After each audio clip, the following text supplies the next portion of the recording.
মাটির নিচে যদি শান্তি পেতে চান তাহলে মাটির উপরে কর্ম করে যেতে হবে।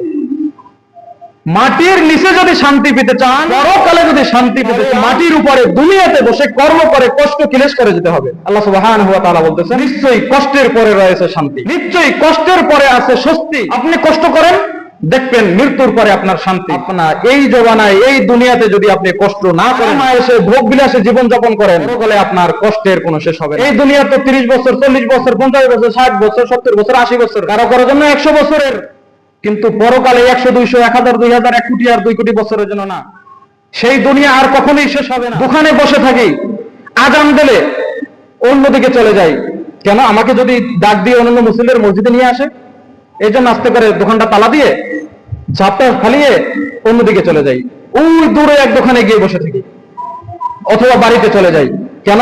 মসজিদের সামনে দোকান যদি চলাতে না আসে। আসসালামু আলাইকুম ওয়া রাহমাতুল্লাহি ওয়া বারাকাতুহু। ওয়া আলাইকুম আসসালাম ওয়া রাহমাতুল্লাহি ওয়া বারাকাতুহু। আলহামদুলিল্লাহ, ইন্নাল হামদালিল্লাহি নাহমাদুহু ওয়া নাস্তাঈনুহু ওয়া নাস্তাগফিরুহু ওয়া নাউযু বিল্লাহি মিন শুরুরি আনফুসিনা ومن سيئات أعمالنا من يهده الله فلا مضل له ومن يضلله فلا هادي له أشهد أن لا إله إلا الله وحده لا شريك له وأشهد أن محمدا عبده ورسوله। আমরা বিগত কয়েক জুমা ধরে তাওহীদ সম্পর্কে আলোচনা করতেছিলাম। সেই ধারাবাহিকতায় আজকে আমাদের বিষয়বস্তু হলো শিরককে ভয় করা। শিরক হলো এমন একটি জিনিস, এই শিরক যদি কোনো ব্যক্তির ভিতরে থাকে, কোনো ব্যক্তি যদি শিরক করে, তাহলে তার পিছনের সমস্ত আমল বাতিল হয়ে যায়। শিরক হলো ভয়াবহ একটি পাপ। শিরক হলো আল্লাহ সুবহানাহু ওয়া তাআলার সাথে বড় জুলুম। পৃথিবীর ভিতরে যত জুলুম আছে, পৃথিবীর ভিতরে যত পাপ আছে, তার ভিতরে 1 নাম্বার সবথেকে বড় পাপ, বড় গুনাহ হলো আল্লাহ সুবহানাহু ওয়া তাআলার সাথে অংশীদার সাব্যস্ত করা। প্রিয় হাজিরিন, এই শিরক যদি কেউ করে, আল্লাহ তাআলা বলতেছেন হারামাল্লাহু আলাইহিমুল জান্নাহ, তার জন্য জান্নাত হারাম। কোন ব্যক্তি যদি শিরক করে, তাহলে সেই ব্যক্তির জন্য আল্লাহ তাআলা জান্নাতকে হারাম ঘোষণা করেছেন, জান্নাতকে হারাম ঘোষণা করেছেন। এমনকি পিছনের যত নবী আছে আমাদের নবী ব্যতীত, ঈসা, মূসা, নূহ, সালেহ, উযায়ের, শুআয়ব, ইব্রাহিম, সালেহ, সমস্ত নবীর নাম উল্লেখ করে আল্লাহ সুবহানাহু ওয়া তাআলা বলতেছেন, তারাও যদি শিরক করত তাহলে তাদের সমস্ত আমল বাতিল হয়ে যেত। দেখছেন শিরক কত বড় ভয়াবহ একটি পাপ। এবং আমাদের নবী মুহাম্মদ সাল্লাল্লাহু আলাইহি ওয়াসাল্লামকেও আল্লাহ সুবহানাহু ওয়া তাআলা ঘোষণা দিয়েছেন যে, হে নবী, তুমিও যদি শিরক করো তাহলে তোমার নবুয়ত কাটা যাবে, তাহলে তোমার সমস্ত আমল বাতিল হয়ে যাবে। শিরক হলো ভয়াবহ একটি গুনাহ। নবীদের অবস্থাই যদি এই হয়ে থাকে, তাহলে নবীর উম্মতের কি অবস্থা হবে, আমাদের কি অবস্থা হবে? প্রিয় হাজিরিন, আমি শুরুতেই আপনাদের সামনে সূরা আল কাহাফ 17 নম্বর সূরা, 18 নম্বর সূরা এর 110 নম্বর আয়াতের অংশ বিশেষ তেলাওয়াত করেছি, যেখানে আল্লাহ সুবহানাহু ওয়া তাআলা বলতেছেন, ফামান কানা ইয়ারজু লিকাআ রাব্বিহি ফালইয়ামাল আমালান সালিহা ওয়া লা ইউশরিক বিরাব্বিহি আহাদা ওয়া লা ইউশরিক বিইবাদাতি রাব্বিহি আহাদা। আল্লাহ তাআলা এখানে বলতেছেন, ফামান কানা ইয়ারজু লিকাআ রাব্বিহি, যে ব্যক্তি আশা করে, যে ব্যক্তি চায়, যে ব্যক্তির আকাঙ্ক্ষা, যে ব্যক্তির তামান্না যে সে তার রবের সাথে সাক্ষাৎ করবে। রবের সাক্ষাৎ কোথায় পাওয়া যাবে? দুনিয়াতে। দুনিয়াতে রবের সাক্ষাৎ পাওয়া যাবে না। মৃত্যুর পরে পাওয়া যাবে? মৃত্যুর পরে রবের সাক্ষাৎ পাওয়া যাবে না। রবের সাক্ষাৎ পাওয়া যাবে একমাত্র জান্নাতে, একমাত্র জান্নাতে। আমরা জানি যে জান্নাতের সব থেকে বড় নিয়ামত সব থেকে বড় নিয়ামত হলো আল্লাহ সুবহানাহু ওয়া তাআলার খালেকের দিদার, স্রষ্টার দিদার, রহমানের সাক্ষাৎ হলো সব থেকে বড় নিয়ামত। তাহলে আল্লাহ সুবহানাহু ওয়া তাআলাকে এই দুনিয়াতেও দেখা যাবে না, মৃত্যুর পরেও দেখা যাবে না, যা এমনকি হাসরের মাঠেও দেখা যাবে না, একমাত্র দেখা যাবে কোথায়? জান্নাতে। তাহলে জান্নাতের সবথেকে বড় নিয়ামত যদি আল্লাহ সুবহানাহু ওয়া তাআলার দিদার হয়, তাহলে হাসরের মাঠেও আল্লাহ সুবহানাহু ওয়া তাআলার দেখা পাওয়া যাবে না। আল্লাহ তাআলা বলতেছেন, ফামান কানা ইয়ারজু লিকাআ রাব্বিহি ফালইয়ামাল আমালান সালিহা। যে ব্যক্তি চায়, যে ব্যক্তির আকাঙ্ক্ষা, যে ব্যক্তির তামান্না যে তার রবের সাক্ষাৎ করবে, সাক্ষাতের কামনা করে, আশা করে, সেজন্য কি করে? ফালইয়ামাল আমালান সালিহা, সেজন্য এক নম্বরে কি? আমলে সালেহ করে। আমলে সালেহ কোনটা? যেটা নবী সাল্লাল্লাহু আলাইহি ওয়াসাল্লাম স্বয়ং নিজে করেছেন, সাহাবায়ে কেরাম রিদওয়ানুল্লাহি তাআলা আনহুম আজমাইন রাসূলকে দেখে যেভাবে করেছেন, সেটাই হলো আমলে সালেহ। সেটাই কি? আমলে সালেহ। এখন রাসূলের আমল ব্যতীত, তাদের সাহাবীদের আমল ব্যতীত যদি কোনো ব্যক্তি অন্য কোনো আমল খোঁজে, অন্য কোন তরিকা, পথ, মত খুঁজে, তাহলে সে তার আমলে সালেহ হলো না, তার আমলে সালেহ হলো না।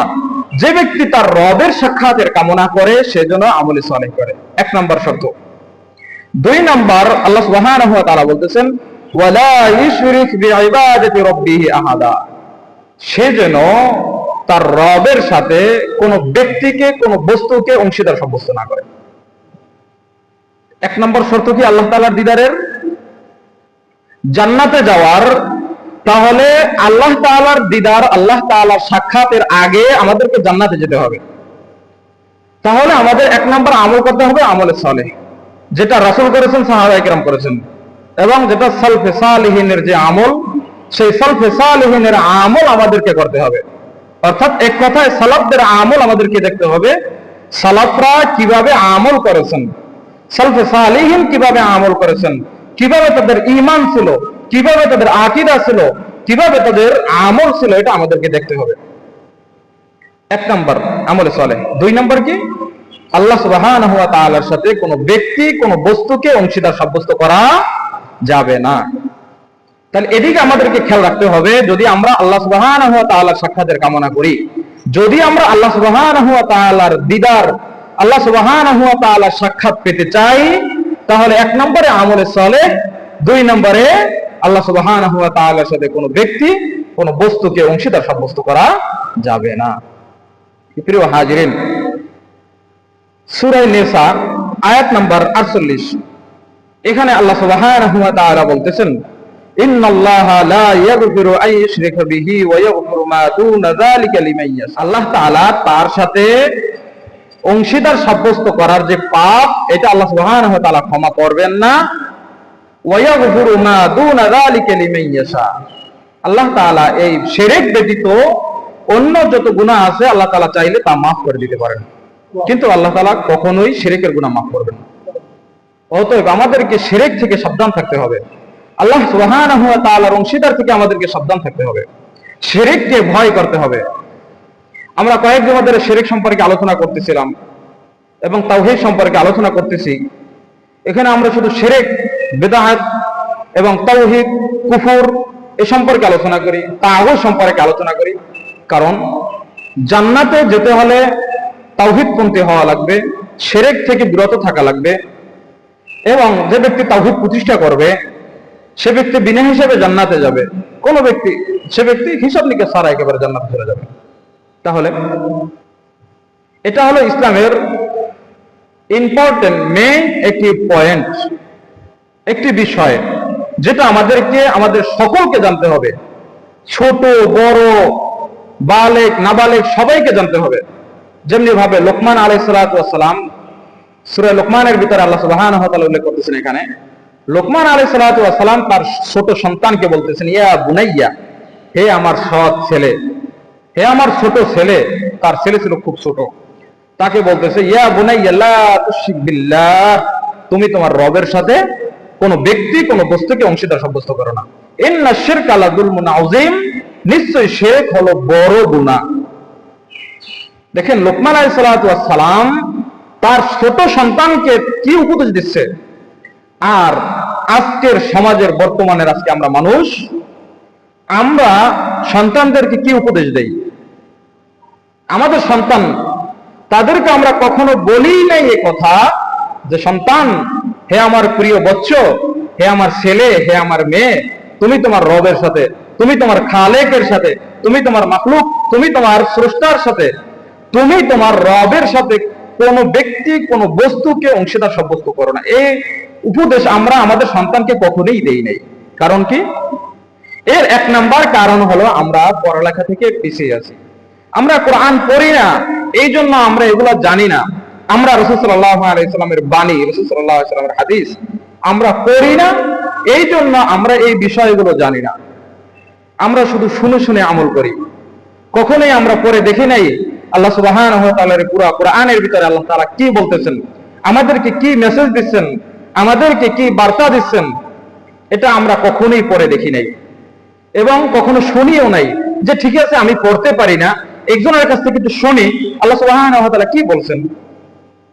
রমজান মাস আসলে শুধু আমরা খতম তারাবি পড়ি, ইমাম কি বলে, ইমাম কি তেলাওয়াত করে, মুক্তাদি কি শোনে, না জানে ইমাম, না জানে মুক্তাদি, শুধু করকরাই করতেছে, মুক্তাদি পিছনে নামাজ পড়তেছে, রুকু সিজদা দিতেছে।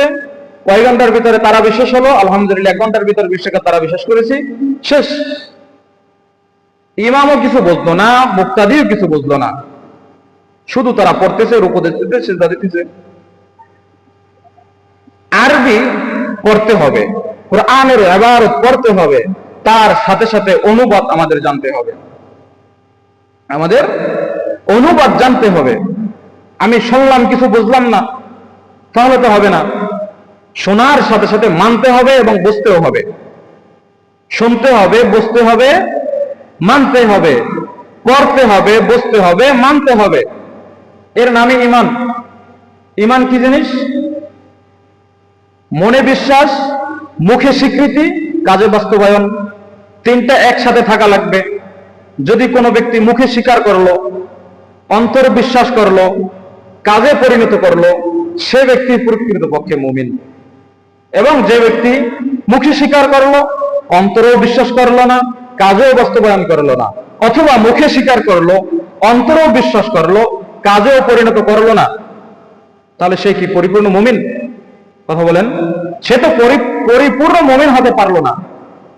সে মুখে বলতেছে হ্যাঁ ভাই নামাজ পড়তে হবে, অন্তরেও বিশ্বাস করে যে না ভাই নামাজ না পড়লে গুনাহ, আল্লাহ সুবহানাহু ওয়া তাআলার দরবারে দাঁড়াতে হবে, কিন্তু কাজে বাস্তবায়ন করে না, কখনোই নামাজ পড়ে না। হয়তোবা সপ্তাহে একদিন মসজিদে আসে, অথবা ঈদের দিন ঈদগাহে আসে, অথবা কোন জায়গায় বিপদে আপদে পড়েছে তখন সে নামাজ পড়ে। যেমন সন্তান অসুস্থ হয়ে পড়েছে, সন্তান যে কোনো অকারেন্সে যে কোনো এক জায়গায় আটকে গেছে, তখন সে 5 ওয়াক্ত সালাত আদায় করে। যে কোনো ব্যক্তি অসুস্থ হয়ে গেছে, দেখবে যে ডাক্তার বলেছে কি আর অল্প কিছুদিন আপনি বাঁচবেন, আপনার কোনো গ্যারান্টি নাই, যে কোনো মুহূর্তে আপনি মারা যেতে পারেন, এই জন্য আবার মসজিদে আসতেছে। অথবা কোনো ডাক্তার যদি বলে যে আপনি 1 মাস 2 মাস বা 1 বছর বেঁচে থাকবেন, তারপরে আর বাঁচবেন না, আপনার ক্যান্সার ধরা পড়েছে, কয়েক মাস পরে আবার চেক আপ করার পরে দেখে না ক্যান্সার ভালো হয়ে গেছে, আর নামাজের ধার ধরে না, 6 মাস ঠিক মতো পড়ছে। এমন বাস্তব উদাহরণ সমাজে অনেক অহরহ আছে। এর উদাহরণ সমাজে বাস্তবে অহরহ আছে। যে কোনো একটা বিপদে পড়েছে, 5 ওয়াক্ত সালাত আদায় করতেছে, 5 ওয়াক্ত সালাত আদায় করতেছে, বিপদ কেটে গেছে, আল্লাহকে ভুলে গেছে, আল্লাহকে ভুলে গেছে। আল্লাহ তাআলা আমাদের কবুল করুক। প্রিয় হাজিরিন, আর আরো একটি যদি উদাহরণ দেই, যেমনি ভাবে কোনো গাড়িতে আপনি ঢাকা যাচ্ছেন, আপনার গাড়ির ব্রেকটা কেটে গেছে, তখন আল্লাহ আল্লাহ আল্লাহ বলতেছে, আল্লাহ মাফ করো, ও শুধু আল্লাহ এইবারের জন্য মাফ করো, আর কোনোদিন নামাজ ছাড়বো না, আর কোনোদিন বিপদে চলবো না, আর কোনোদিন সুদ খাবো না, আর কোনোদিন ঘুষ খাবো না। যারা লঞ্চে ওঠে, লঞ্চে ওঠার পরে যখন ঝড় বাতাস শুরু হয়ে যায়, ঘূর্ণিঝড় শুরু হয়ে যায়, তখন শুধু আল্লাহর কাছে বলে আল্লাহ। আজান দেয় কেউ কেউ আল্লাহ আল্লাহ বলে চিল্লাচ্ছে, কত কিছু। যখন ঝড় কমে যায় তখন বলে ড্রাইভার চুকানি ভালো বলে আমাদের লঞ্চের বন্যা থেকে লঞ্চটা কবল থেকে বেঁচে গেল, বন্যার কবল থেকে লঞ্চটা বেঁচে গেল। সে কি করলো? বিপদের সময় আল্লাহকে ডাকলো, বিপদ যখন শেষ সাথে সাথে সে শিরক করলো।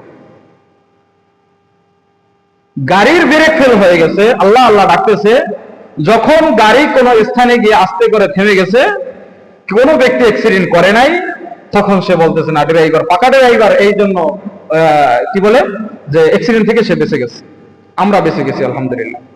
অথচ তো শিরকও বলতেছে আবার আলহামদুলিল্লাহ বলতেছে, শিরকও করতেছে আলহামদুলিল্লাহ বলতেছে। এই জন্য প্রিয় দিনী ভাই এবং বোন, আমাদেরকে শিরককে ভয় করতে হবে। কোন কথার দ্বারা শিরক হয়, কোন ইশারা ইঙ্গিতের মাধ্যমে শিরক হয়, কোন কথার মাধ্যমে শিরক হয়, এটা আমাদেরকে জানতে হবে, বুঝতে হবে এবং মানতে হবে। তো ঈমানের কথা বলতেছিলাম। ঈমান হলো মুখে স্বীকার করা, অন্তরে বিশ্বাস করা এবং কাজে বাস্তবায়ন করা। আমরা হয়তো বা মুখেও স্বীকার করি, অন্তরেও বিশ্বাস করি, কাজে বাস্তবায়ন করি না, কাজে বাস্তবায়ন করি না। আবার অনেক সময় দেখা যায় মুখে বলে অন্তরে বিশ্বাস করে না, কাজে বাস্তবায়ন করে। এটা হলো মুনাফিক। এরা কি? মুনাফিক। যেমন মুনাফিকেরা মুখে স্বীকার করত, রাসূলকে মানত মুখে মুখে, কিন্তু অন্তরে মানত না। আল্লাহকে মানত কিন্তু অন্তরে মানত না, কাজে বাস্তবায়ন করত। কিভাবে? যদি আমি মুসলিমের সাথে না থাকি, আমি যদি রাসূলের সাথে না থাকি, সাহাবাদের সাথে যদি আমি না থাকি, তাহলে আমাদেরকে মুনাফিক ভাববে। এই জন্য তারা মনে চায় না, কিন্তু তারা জোর করে করতেছে। মনে চায় না, এই জন্য তারা জোর করে করতেছে। আর এই শ্রেণীর লোক হলো মুনাফিক। দেখবেন অনেক জায়গায় গেছে, একটা অনুষ্ঠানে বা বিবাহের অনুষ্ঠানে বা যে কোনো অনুষ্ঠানে যাচ্ছে, 5-7 জন লোক, 10-15 জন লোক, এখন বাকি 4-5 জন লোক সালাতে ঢুকছে, বলতেছে আসেন নামাজে আসেন। মনে চায় না, কত অজুহাত, ভাই প্যান্ট ভালো না, লুঙ্গি ভালো না, না পাক প্রসাব লাগছে, হ্যাং ট্যাং অনেক কথা। তারপরও জোর করে যখন মসজিদে নিয়ে যায় তখন সালাত আদায় করে। মনে চায় না, তারপরও কি মানুষ দেখানোর জন্য সালাত আদায় করে।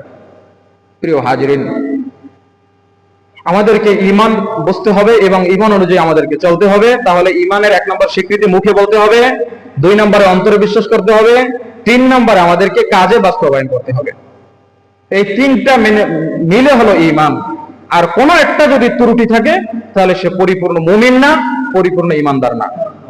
প্রিয় হাজিরিন, তাহলে আল্লাহ তাআলা বলতেছেন সূরা নিসার ভিতরে 48 নম্বর আয়াতে যে আল্লাহ সুবহানাহু ওয়া তাআলার সাথে কোন ব্যক্তি যদি শিরক করে তাহলে তার গুনাহ আল্লাহ তাআলা মাফ করবেন না, এছাড়া অনন্য গুনাহ আল্লাহ তাআলা মাফ করে দেবেন। এর মানে হলো যে মৃত্যুবরণ করেছে শিরক অবস্থায়, শিরক অবস্থায় মৃত্যুবরণ করেছে এবং সে তওবা করে নাই। আরেকজন শিরক করে নাই কিন্তু বিভিন্ন গুনাহ ছিল, বিভিন্ন গুনাহ তার আমলনামায় ছিল। আল্লাহ তাআলা বলতেছেন যে তার এই আমলগুলো আমি চাইলে মাফ করে দিতে পারি, কিন্তু শিরকের গুনাহ আমি কখনোই মাফ করব না। আর শিরকের গুনাহ মাফ চাইতে হলে, মাফ পাইতে হলে এই দুনিয়াতে বসে আমাদেরকে তওবা করে যেতে হবে, মৃত্যুর আগে আমাদেরকে তওবা করতে হবে। এ সম্পর্কে অনেক হাদিস রয়েছে। যদি আমরা সূরা ইব্রাহিমের 35 নম্বর আয়াত দেখি, সেখানে আল্লাহ সুবহানাহু ওয়া তাআলা বলতেছেন ওয়াজনুবনি ওয়া বানিয়া আন না'বুদাল আসনাম। এখানে ইব্রাহিম আলাইহিস সালাতু ওয়াস সালাম বলতেছেন যে আমাকেও আমার বংশধরকে মূর্তি পূজা থেকে দূরে রাখো। আল্লাহ তাআলাকে, আল্লাহ সুবহানাহু ওয়া তাআলাকে ইব্রাহিম আলাইহিস সালাতু ওয়াস সালাম দোয়া করতেছেন যে হে আল্লাহ, আমাকে এবং আমার বংশধরদেরকে মূর্তি পূজা থেকে বিরত রাখুন। নবীরা কখনোই শিরক করে না, নবীরা কখনোই আল্লাহ সুবহানাহু ওয়া তাআলাকে ব্যতীত অন্য কোন ইলাহকে, অন্য কোন মাবুদকে, অন্য কোন গাছ, পাথর, মূর্তি এদেরকে ইবাদত করে না, এদেরকে সিজদা করে না, এদেরকে রব হিসেবে মানে না, এদেরকে ইলাহ হিসেবে মানে না। তারপরে ইব্রাহিম আলাইহিস সালাম নিজে বলতেছেন আমাকেও আমার বংশধরদেরকে মূর্তি পূজা থেকে বিরত রাখুন। নবীরা পর্যন্ত কিভাবে আল্লাহ সুবহানাহু ওয়া তাআলাকে ভয় পাইতেন। কিন্তু আজকে আমরা বিভিন্ন অজুহাতে বিভিন্ন ধরনের শিরক করে থাকি, বিভিন্ন অজুহাতে আমরা বিভিন্ন ধরনের ইলাহের ইবাদত করে থাকি। লা ইলাহা ইল্লাল্লাহ। অর্থ কি? লা ইলাহা, প্রথমে সমস্ত ইলাহকে বাদ দিতে হবে। যত ইলাহ আছে, ইলাহ বলতে পৃথিবীর ভিতরে যত কিছুর ইবাদত হয়, সমস্ত ইলাহকে এক কথায় বাদ দিয়ে লা ইলাহা, সমস্ত ইলাহ বাদ, ইল্লাল্লাহ, শুধু একমাত্র আল্লাহ সুবহানাহু ওয়া তাআলাই আছেন, শুধু একমাত্র আল্লাহ সুবহানাহু ওয়া তাআলারই ইবাদত করতে হবে, সমস্ত ইলাহকে বাদ দিয়ে দিতে হবে। লা আছে, কোন লাত মানাত হুজ্জা হবল কোনো কিছু নাই, মূর্তি নাই। যত ধরনের মূর্তি বর্তমান সমাজে ইবাদত চলে, স্মৃতিসৌধের ইবাদত চলে, স্মৃতিসৌধের ইবাদত চলে, শহীদ মিনারের ইবাদত চলে, শহীদ মিনারের ইবাদত চলে, বিভিন্ন খাম্বার ইবাদত চলে, বিভিন্ন পাথরের ইবাদত চলে, এগুলো রাষ্ট্রীয়ভাবে চলে। শহীদ মিনারের ইবাদত রাষ্ট্রীয়ভাবে চলে, স্মৃতিসৌধের ইবাদত রাষ্ট্রীয়ভাবে চলে। এগুলো হলো বড় শিরক। যেই ওখানে গিয়ে ফুল দিবে, যেই ওখানে খালি পায়ে গিয়ে নীরবতা পালন করবে, সেই আল্লাহ সুবহানাহু ওয়া তাআলার সাথে শিরক করলো। নীরবতা পালন করতে হবে আল্লাহ সুবহানাহু ওয়া তাআলার সামনে। কিন্তু 16ই ডিসেম্বর, 21শে ফেব্রুয়ারি বিভিন্ন দিবসের নাম করে আজকে আমাদের ঈমানকে হরণ করে নিয়ে যাচ্ছে শয়তান। আমরা জানি না, আমরা তো মনে করি শহীদদের শ্রদ্ধা করতেছি। শহীদদের শ্রদ্ধা করতে গিয়ে খালি পায়ে সেখানে নীরবতা পালন করতেছি, সেখানে ফুল দিচ্ছি। রাষ্ট্রীয়ভাবে শিরক, প্রত্যেকটা স্কুলে স্কুলে শিরক চলতেছে। আপনার আমার সন্তানগুলো এই শিরকগুলো করতেছে। 16ই ডিসেম্বর, 21শে ফেব্রুয়ারি, আরো যত দিবসগুলো আছে, সেখানে আপনার আমার সন্তান, আপনার আমার নাতিগুলো সেখানে ফুল নিয়ে খালি পায়ে শোডাউন দিতেছে, সেখানে নীরবতা পালন করতেছে। প্রতি বছর আপনার আমার সন্তানগুলো শিরক করতেছে। যারা স্কুলের শিক্ষক, যারা কলেজের শিক্ষক, যারা ভার্সিটির শিক্ষক, যারা সরকারি কোনো কর্মকর্তা আছে, তারা আল্লাহ তাআলা যাকে মাফ করছে, আল্লাহ তাআলা যাকে হিদায়াত দিয়েছে, আল্লাহ তাআলা যাকে ঈমান দিয়েছে, তারা ব্যতীত 99% সরকারি চাকরিজীবী, সরকারি স্কুল কলেজ ভার্সিটিতে যারা পড়ে, তারা সকলেই শিরক করে, দুই একজন ব্যতীত সকলেই এই শিরকগুলো করে থাকে। কিন্তু আমরা জানি না। নামাজও পড়তেছি, যখন আমরা মসজিদে ঢুকি তখন নামাজ পড়ি, সূরা ফাতিহা ছাড়া তো কোনো নামাজ আমরা পড়ি না।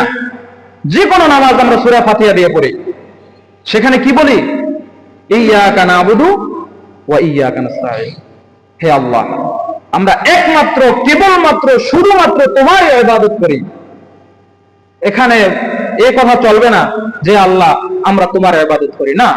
আমরা বলতে হবে আমরা একমাত্র তোমার ইবাদত করি এবং একমাত্র তোমার কাছেই সাহায্য চাই। তাহলে আমাদের সাহায্য চাইতে হবে আল্লাহ সুবহানাহু ওয়া তাআলার কাছে, একমাত্র আল্লাহ সুবহানাহু ওয়া তাআলার কাছে, দ্বিতীয় কোনো কারো কাছে না। না চলবে পাথর, না চলবে কবর, না চলবে খানকা, না চলবে পীর, না চলবে বুজুর্গ। কারো কাছে মাথা নত করা যাবে না, কারো কাছে সাহায্য চাওয়া যাবে না। একমাত্র, কেবলমাত্র, শুধুমাত্র আল্লাহ সুবহানাহু ওয়া তাআলার কাছে সাহায্য দিতে হবে এবং ইবাদত চলবে একমাত্র আল্লাহ সুবহানাহু ওয়া তাআলা। দেখেন, আমরা এই হাদিসটা জানি, আদ-দুআউ হুয়াল ইবাদাহ। দোয়া একটা, দোয়াই হলো ইবাদত। তা আপনি দোয়া করতেছেন কার কাছে? আল্লাহ সুবহানাহু ওয়া তাআলার কাছে দোয়া করবেন। কিন্তু আপনি আল্লাহ সুবহানাহু ওয়া তাআলার কাছে দোয়া না চেয়ে পরীক্ষার সময়, নির্বাচনের সময়, ছেলেমেয়ের বিবাহের সময়, বিভিন্ন কাজে যাওয়ার সময় কবরের পাশে গিয়ে বলতেছে, বাবা তুমি আমাকে মাফ করে দাও, বাবা তুমি আল্লাহর কাছে বলো, বাবা আমি তো এই কাজের জন্য যাচ্ছি, তুমি একটু সাহায্য সহযোগিতা করো। এগুলো যায়, এগুলো চায়, তাদের কাছে চায়, কবরের কাছে চায়। কাদের কাছে চায়? এই কবরে যে শুয়ে আছে তার কাছে চায়। তার কোনো শক্তি নাই, তার কোনো সামর্থ্য নাই। কিন্তু বোকা মানুষ আমরা, যে আল্লাহ আমাদের সৃষ্টি করেছেন, যে আল্লাহ আমাদের লালন পালন করেন, যে আল্লাহ আমাদের রিজিক দেন, যে আল্লাহ সুবহানাহু ওয়া তাআলা আমাদেরকে এত নাজ নিয়ামত দান করেছেন, সেই আল্লাহ সুবহানাহু ওয়া তাআলার কাছে না চেয়ে আমরা কোথায় যাচ্ছি? আমরা কোথায় যাচ্ছি? নজর নেওয়াজ, মান্নত, কুরবানি কার জন্য হবে? ইন্না সালাতি ওয়ান নুসুকি ওয়াল মাহইয়াই ওয়াল মামাতি লিল্লাহি রাব্বিল আলামিন। আমার সালাত, আমার কুরবানি, আমার দান সদকা, আমার নজর নেওয়াজ কেবলমাত্র শুধুমাত্র একমাত্র লিল্লাহি রাব্বিল আলামিন, আল্লাহ সুবহানাহু ওয়া তাআলার জন্য হবে। সামনে কুরবানি আসতেছে, কার কার নামে কুরবানি চলবে? আল্লাহর নামে কুরবানি চলবে। বিভিন্ন এলাকায় আছে নবীর নামে কুরবানি করে, আব্দুর রহমান, আব্দুর রহিম, আব্দুল জব্বার, আব্দুল খালেক, তাদের নামে কুরবানি চলে। কয় নামে কুরবানি? 7 নামে কুরবানি। হুজুর বড় একটা লিস্টি ধরে তাদের নাম পড়ে পড়ে তারপর আল্লাহু আকবার বলতেছে। কুরবানি হবে আল্লাহ সুবহানাহু ওয়া তাআলার নামে, পক্ষ থেকে হবে আব্দুর রহমান, আব্দুল জব্বার, আব্দুল খালেক, আব্দুল মালিক, এদের পক্ষ থেকে কুরবানি হবে। কিন্তু কুরবানি হবে আল্লাহ সুবহানাহু ওয়া তাআলার নামে। যদিও আমরা বিগত বছরগুলোতে ভুল করে আসতে পারি যে ব্যক্তির নামে কুরবানি, যে যে ব্যক্তি কোরবানি দেয় তার নামে কোরবানি দিচ্ছে, এবং হুজুর লিস্টি পড়ে। আপনাদের এলাকায় আছে কিনা জানি না, আমাদের এলাকায় আছে যে হুজুর লিস্টি পড়ে পড়ে 7 জনের নাম, 5 জনের নাম, 4 জনের নাম, 3 জনের নাম, বাপের নামে, মায়ের নামে, সন্তানের নামে, নবীর নামে, রাসূলদের নামে, সাহাবীদের নামে, ইমামদের নামে কোরবানি চলছে। অথচ আল্লাহ তাআলা কি বলতেছেন? ইন্না আতাইনাকাল কাউসার ফাসাল্লি লিরাব্বিকা ওয়ানহার। তোমরা তোমার রবের নামে নাহার করো, তোমরা তোমার রবের নামে তোমরা জবেহ করো। আল্লাহ তাআলা আমাদেরকে দিনের সঠিক বুঝ দান করুন, আল্লাহুম্মা আমিন। তাহলে ইব্রাহিম আলাইহিস সালাতু ওয়াস সালাম তিনিও মূর্তি পূজা থেকে আল্লাহ সুবহানাহু ওয়া তাআলার কাছে ক্ষমা চাচ্ছেন, এবং তার বংশধর যারা আছে তাদের সম্পর্কে আল্লাহ সুবহানাহু ওয়া তাআলা কি চাচ্ছেন? ক্ষমা চাচ্ছেন। এটা আল্লাহ সুবহানাহু ওয়া তাআলা একটা গুরুত্ব বোঝাচ্ছেন যে না, শিরক কখনোই করা যাবে না, আল্লাহ সুবহানাহু ওয়া তাআলার সাথে অংশীদার কখনোই করা যাবে না। প্রিয় হাজিরিন, আমরা যদি একটি হাদিস দেখি, মুসনাদে আহমদের একটি হাদিস, সেখানে রাসূল সাল্লাল্লাহু আলাইহি ওয়াসাল্লাম বলতেছেন যে আখাফু মা খাফা আলাইকুমুশ শিরকু আসগর, আমি তোমাদের জন্য ছোট শিরকের আশঙ্কা করতেছি, ছোট শিরক থেকে ভয় পাইতেছি। ফাসুইলা আনহু ফাকালা, রাসূল সাল্লাল্লাহু আলাইহি ওয়াসাল্লামকে ছোট শিরক সম্পর্কে প্রশ্ন করা হলে ফাকালা রাসূল সাল্লাল্লাহু আলাইহি ওয়াসাল্লাম, রাসূল সাল্লাল্লাহু আলাইহি ওয়াসাল্লাম বললেন, আর রিয়াউ, রিয়া হলো ছোট শিরক। রিয়া হলো ছোট শিরক, অর্থাৎ প্রদর্শন যে ইবাদত গুলো আছে এগুলো হলো ছোট শিরকের অন্তর্ভুক্ত। নামাজ কাউকে দেখানোর জন্য সুন্দরভাবে আল্লাহু আকবার, সুন্দরভাবে হাত বাড়ছে, সানা পড়তেছে সুন্দর ধীরে ধীরে, সূরা ফাতিহা পড়তেছে ধীরে ধীরে, রুকু করতেছে, সিজদা করতেছে সুন্দর ধীরে ধীরে, তারা তার পীরের সাথে পড়তেছে। কেন? তার পাশে তার বস দাঁড়িয়ে আছে। কেন? পিছনে ইমাম সাহেব দাঁড়িয়ে আছে। কেন? ইমাম সাহেব একটু দ্রুত সালাত আদায় করে, এই জন্য সে আস্তে আস্তে পড়তেছে, যেন পরে ইমাম সাহেবকে ধরতে পারে। ইমাম সাহেব, আপনারা হুজুর মানুষ, আপনি এত তাড়াতাড়ি কেন নামাজ পড়লেন? আমরা মূর্খ, আমরা পাবলিক মানুষ, আমরাই এত আস্তে আস্তে সালাত আদায় করি, আপনি কেন এত তাড়াতাড়ি পড়তেছেন? ইমামকে ধরার জন্য, অন্য এক ব্যক্তিকে ধরার জন্য, বা পাশে বস দাঁড়িয়ে আছে, তার স্যার দাঁড়িয়ে আছে, তার শিক্ষক দাঁড়িয়ে আছে, এই জন্য সে আস্তে আস্তে, তার আমির দাঁড়িয়ে আছে, এই জন্য সে সুন্দরভাবে তার দিলের সাথে সালাত আদায় করতেছে।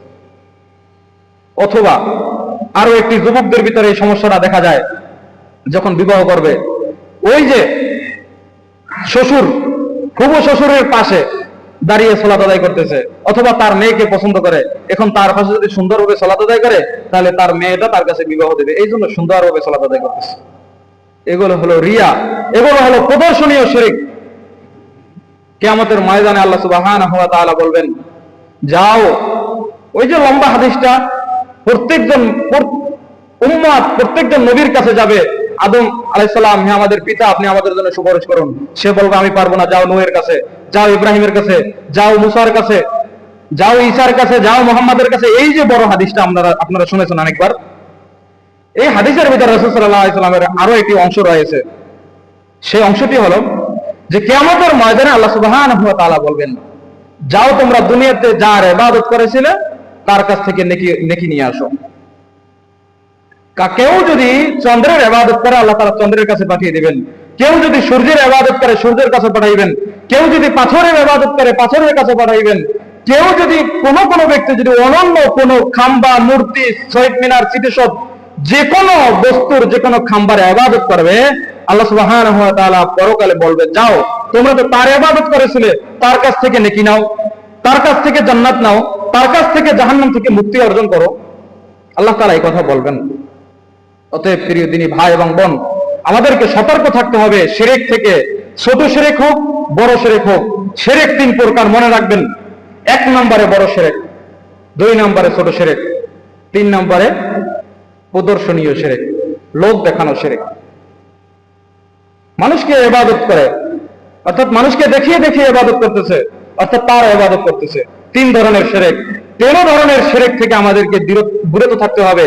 13 ধরনের শিরক থেকে আমাদেরকে পিছিয়ে থাকতে হবে। বড় শিরক কি? যে আল্লাহ সুবহানাহু ওয়া তাআলার উলুহিয়ত, রুবুবিয়ত, আসমা ওয়া সিফাত, এই 3 শ্রেণী শিরক থেকে বিরত থাকতে হবে। এটি হলো বড় শিরক। আমরা বুঝি না এই 3 শ্রেণী কি কি বললাম। 1 নম্বরে আল্লাহ সুবহানাহু ওয়া তাআলাকে রব হিসেবে মানতে হবে। 1 নম্বরে উলুহিয়ত, আল্লাহ সুবহানাহু ওয়া তাআলার ইলাহ হিসেবে আল্লাহ সুবহানাহু ওয়া তাআলাকে মেনে নিতে হবে। 1 নম্বরে উলুহিয়ত, আল্লাহ সুবহানাহু ওয়া তাআলাকে ইলাহ হিসেবে মেনে নিতে হবে। একমাত্র তারই ইবাদত করতে হবে। অন্য কোন ব্যক্তি, অন্য কোন বস্তুর ইবাদত করা চলবে না, করা যাবে না। 1 নম্বর উলুহিয়ত। 2 নম্বরে রুবুবিয়ত, আল্লাহ সুবহানাহু ওয়া তাআলাকে রব হিসেবে মানা। আপনাদের এলাকায় যে বিধর্মী লোকগুলো রয়েছে, অর্থাৎ ইসলাম ধর্ম ব্যতীত যে লোকগুলো রয়েছে, আপনারা তাদেরকে একটু জিজ্ঞেস করেন তো, আসমান কে সৃষ্টি করেছে? এই জমিন কে সৃষ্টি করেছে? আপনাকে আমাকে কি সৃষ্টি করেছে? সে যদিও আল্লাহ সুবহানাহু ওয়া তাআলার নাম উল্লেখ না করেও তারপরও সে ইশারা দেবে উপরওয়ালা, উপরে একজন আছে, তিনি আসমান সৃষ্টি করেছেন, তিনি এই জমিন সৃষ্টি করেছেন। তারা এই কথা স্বীকার করবে। সেই সময় কাফেরদেরকেও যখন এই প্রশ্ন করা হয়েছিল, কাফেররাও একই কথা বলেছে। নবীর যুগে কাফেরদেরকে এই প্রশ্ন করা হলে কাফেররা একই উত্তর দিয়েছে, আসমানকে সৃষ্টি করেছে আল্লাহ সৃষ্টি করেছে, জমিনকে সৃষ্টি করেছে আল্লাহ সৃষ্টি করেছে। এগুলো তারা স্বীকার করে। পাহাড় পর্বত কে সৃষ্টি করেছে? আল্লাহ সৃষ্টি করেছে, তারা স্বীকার করে। যখনই তাদেরকে এই দাওয়াত দেওয়া হয় যে তোমরা এক ইলাহের ইবাদত করো, তারা সাথে সাথে নাকচ করে দিয়েছে, সাথে সাথে নাকচ করে দিয়েছে। তাই আল্লাহ সুবহানাহু ওয়া তাআলাকে রব হিসেবে সকল শ্রেণী মানুষই মানে, শুধু নাস্তিক ব্যতীত। নাস্তিক বলে এমনি এমনি হয়েছে। নাস্তিক ছাড়া যত ধর্মের লোক আছে সবাই বলে যে আল্লাহ সুবহানাহু ওয়া তাআলাকে রব হিসেবে মানে, যে আল্লাহ তাআলা লালন পালনকারী, আল্লাহ তাআলা সৃষ্টিকারী, এই হিসেবে সকল ধর্মের লোকই মেনে নেয়। কিন্তু আল্লাহ সুবহানাহু ওয়া তাআলাকে ইলাহ হিসেবে সকল ধর্মের সকল ঘরানার লোক তারা মানে না।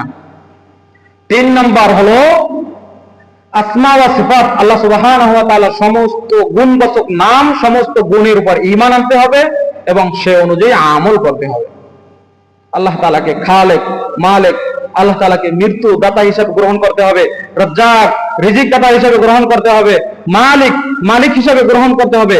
আল্লাহ সুবহানাহু ওয়া তাআলার যে 99টি নাম আছে, আমরা এই হাদিসটা শুনেছি যে ইন্না লিল্লাহি তাআলা 99 ইসমান মান আহসাহা ফাদাখালাল জান্নাহ, যে নিশ্চয় আল্লাহ সুবহানাহু ওয়া তাআলার সুন্দর সুন্দর 99টি নাম আছে, যে ইহা মুখস্থ করবে, যে ইহা হেফাজত করবে, যে এই 99 নাম অনুযায়ী আমল করবে, দাখালাল জান্নাহ, সে ব্যক্তি জান্নাতে প্রবেশ করবে। এই জন্য আমাদের যদি বলি যুবক শ্রেণী বা বৃদ্ধ শ্রেণী যারাই আছে, যারা খেলার পাগল, যারা নায়ক নায়িকার পাগল, গায়ক গায়িকার পাগল, তাদেরকে যদি বলা হয় যে 5 জন খেলোয়াড়ের নাম বলো তো, 5 জন 10 জন 20 জন খেলোয়াড়ের নাম বলবে, যে এই বছর আগামী বছর ফিফা কোন কোন দেশ খেলবে, সব নামগুলো পরপর করে বলে দিবে। যদি বলা হয় আল্লাহ সুবহানাহু ওয়া তাআলার সিফাতে যে নামগুলো আছে 5টা নাম বলো তো, শুধু বলবে আল্লাহ, এছাড়া আর কিছুই জানে না, আর কিছুই বোঝে না। তখন হা করে তাকিয়ে থাকে। নায়কের নাম বলে দেবে 5টা ছবি, 10টা ছবির নাম, সিনেমার নাম বলে দেবে, নাটকের নাম বলে দেবে, কিন্তু আশারায়ে মুবাশশারা 10 জন সাহাবীর নাম বলতে পারবে না, খলিফার নাম বলতে পারবে না, 4 জন খলিফার নাম বলতে পারবে না। অনেক সময় দেখা যায় যে বলো তো তোমার নবীর নাম কি, বলতে পারে না। বিভিন্ন জনে বিভিন্ন কথা বলে, কেউ বলে আব্দুল কাদের জিলানী, তার নবীর নাম নাকি আব্দুল কাদের জিলানী। আউযু বিল্লাহি মিনাশ শাইতানির রাজিম। আল্লাহ তাআলা আমাদের হেফাজত করুক এই সমস্ত শয়তান থেকে, আল্লাহুম্মা আমিন। প্রিয় উপস্থিতি, তাহলে আমাদেরকে এই শিরক থেকে বেঁচে থাকতে হবে। রিয়া শিরক, প্রদর্শনীয় শিরক থেকে আমাদেরকে বেঁচে থাকতে হবে। দেখেন, বাস্তব একটা উদাহরণ দেই, আপনারা রাগ করবেন না। আমাদের জন্য কি আল্লাহ সুবহানাহু ওয়া তাআলা জুমার সালাতই ফরজ করেছেন? কথার উত্তর দেন। আল্লাহ সুবহানাহু ওয়া তাআলা কি আমাদের জন্য শুধু ফরজ সালাতই ফরজ করেছেন, মানে এই জুমার সালাতই কি ফরজ করেছেন? আল্লাহ সুবহানাহু ওয়া তাআলা আমাদের জন্য শুধু এই জুমার সালাতই ফরজ করেন নাই, বাকি যে ডেইলি 17 রাকাত 5 ওয়াক্ত সালাত, সপ্তাহে 35 ওয়াক্ত সালাত আমাদের জন্য ফরজ করেছেন। কিন্তু আমরা এই যে জুমার সালাতে মসজিদ ভরে যায় 2 কাতার 3 কাতার, অনেক মসজিদ ফুল হয়ে যায়, মসজিদে জুমার সালাতের জন্য মসজিদ 3 তলা 4 তলা 5 তলা পর্যন্ত বানায়, কিন্তু ওক্তিয়া নামাজে 2 কাতার 3 কাতার 4 কাতার মুসল্লি হয়। আর জুমার সালাতের জন্য 5 তলা ভরে যায়, রাস্তাঘাট ব্লক হয়ে যায়, গাড়ি ঘোড়া চলতে পারে না। ঢাকা শহরে বিভিন্ন শহর এলাকায় দেখা যায় রাস্তাঘাট পর্যন্ত ব্লক হয়ে যায়। তাহলে কি এটা কি রিয়া বা প্রদর্শনীয় শিরক নয়? প্রদর্শনীয় ইবাদত নয়?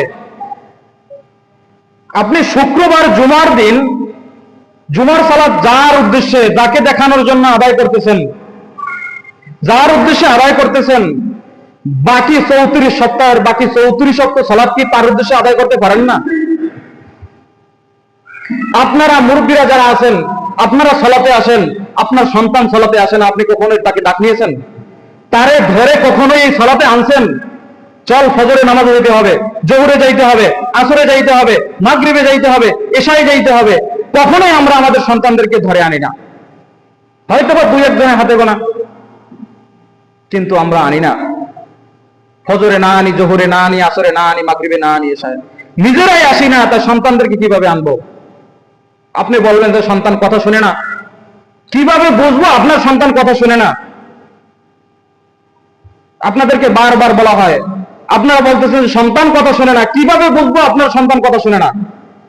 যদি বলেন যে বিবাহের অনুষ্ঠানে যেতে হবে, চলো, সবার আগে বেলা করে সে গাড়ি ঠিক করতে যায়, আপনি বলেন যে সন্তান কথা শুনে না? আপনি আপনার বিবাহের বলেন যে তোমার আজকে দাওয়াতে যাওয়া লাগবে না, বিবাহের অনুষ্ঠানে যাওয়া লাগবে না, তোমার খালাতো ভাই, ফুফাতো বোনের বিবাহে যাওয়া লাগবে না, তোমার বড় বোনের বিবাহে যাওয়া লাগবে না। সে শুনবে? সে ঘরে সবকিছু তছনছ করে ফেলবে ভেঙে। আপনি বলতেছেন আপনার সন্তান কথা শুনে না। আরে আপনি এখানে তাগিদ দিতে পারেন নাই। আপনি বলেন আপনার সন্তান কথা শুনে না, সকালবেলা মক্তবে না এসে আপনার সন্তান প্রেয়ে উঠে যায়, সেখানে কিভাবে কথা শোনে? মক্তবের বেলায় কেন কথা শোনে না? নামাজের বেলায় কেন কথা শোনে না? ইবাদতের বেলায় কেন কথা শোনে না? কারণ এখানে দুনিয়াবি লাভ পাচ্ছেন। প্রিয় হাজিরিন, আল্লাহ তাআলা আমাদের কবুল করুক। আল্লাহ তাআলা যেন আমাদেরকে 5 ওয়াক্ত সালাত আদায় করার তৌফিক দান করে এবং শিরককে ভয় করে চলার মতো তৌফিক দান করে। যে কথা বলতেছিলাম যে রিয়া বা প্রদর্শনীয় শিরক, এখান থেকে আমাদেরকে বেঁচে থাকতে হবে। এবং রাসূল সাল্লাল্লাহু আলাইহি ওয়াসাল্লামের অনন্য আরো হাদিস রয়েছে, সেখানে আল্লাহ সুবহানাহু ওয়া তাআলা, রাসূল সাল্লাল্লাহু আলাইহি ওয়াসাল্লাম বলতেছেন, কেউ যদি আল্লাহ সুবহানাহু ওয়া তাআলার সাথে শিরক করে মারা যায়, তাহলে আল্লাহ তাআলা তাকে জান্নাত দিবে না, আল্লাহ তাআলা তার জন্য জান্নাতকে হারাম করে দিবেন। কেউ যদি এগুলা ক্ষমা চেয়ে তওবা করে যদি মারা যায়, তাহলে আল্লাহ সুবহানাহু ওয়া তাআলা তাকে জান্নাত দিবে। আসুন আমরা সমস্ত ধরনের শিরক থেকে বেঁচে থাকি। মূর্তি পূজা, যখন পূজা শুরু হয়, এই পূজায় কোনো ধরনের সাহায্য সহযোগিতা আমরা করব না। আমরা কি ওয়াদা করতে পারি যে আমরা যারা ড্রাইভার আছি, জানি যে এই লোকগুলো এখন পূজায় যাবে, আপনি নিয়ে যাবেন না? আপনি নিয়ে যাবেন না। এবং অনন্য যে কার্যক্রম আছে, সমস্ত কার্যক্রম থেকে আপনাদেরকে বেঁচে থাকতে হবে। সমস্ত কার্যক্রম থেকে আপনাদেরকে বেঁচে থাকতে হবে যে না, এই ব্যক্তি আমার রবের সাথে, আমার খালেকের সাথে শিরক করার জন্য যাচ্ছে, আমি কিভাবে তাকে আগায় দিতে পারি? আমি কিভাবে আমার রবের সাথে শিরক করবে সেখানে আমি সাহায্য সহযোগিতা করতে পারি? আমাদেরকে বুঝতে হবে, মানতে হবে। ঈমান মুখে স্বীকৃতি, অন্তরে বিশ্বাস, কাজে বাস্তবায়ন, 3টা সমন্বয়ে এলোমেলো যে কথাগুলো বললাম, হে আল্লাহ আপনি কবুল করুন এবং এর উপরে সকলকে আমল করার তৌফিক দান করুন। আল্লাহুম্মা আমিন। ওয়া আখিরি দাওয়ানা আলহামদুলিল্লাহি রাব্বিল আলামিন।